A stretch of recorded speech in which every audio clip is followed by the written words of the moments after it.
இவன் பாதகன், இவன் கொலை பாதகன், இவன் திருடன், இவன் கல்வன் அப்படின்னு எல்லார் கண்களுக்கும் ஏளனமா இந்த பவுல் பார்க்கப்பட்டான்.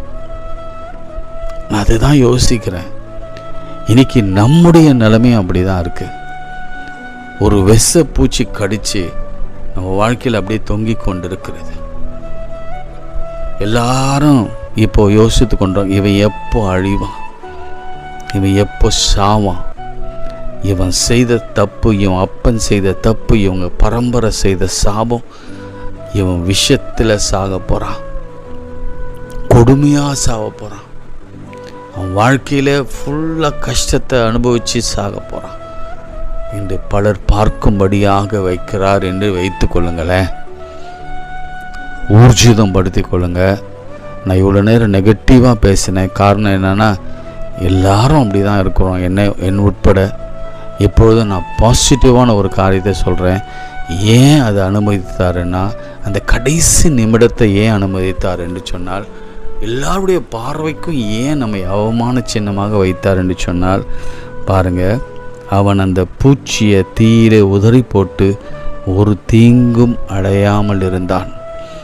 அவனுக்கு வீக்கம் கண்டு அல்லது அவன் சடுதியாய் விழுந்து சாவான் என்று எல்லாரும் பார்த்து கொண்டிருந்தார்கள்.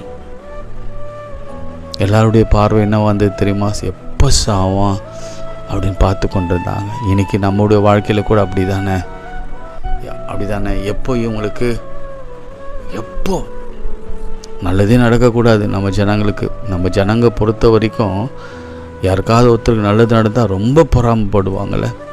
எப்போ வீழ்வான், எப்போ சாவான், எப்போ இவங்க சடுதியாக அழிந்து போவாங்க, இந்த குடும்பம் நாசமாக போயிடும். அவங்க வேதனைப்படுறதுல இவங்களுக்கு ஒரு பெரிய சந்தோஷம்.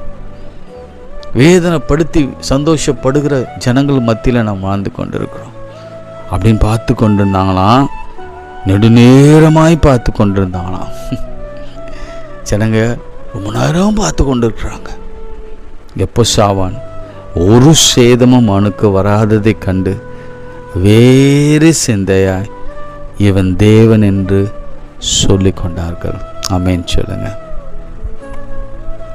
இதுதான் உயர்வு.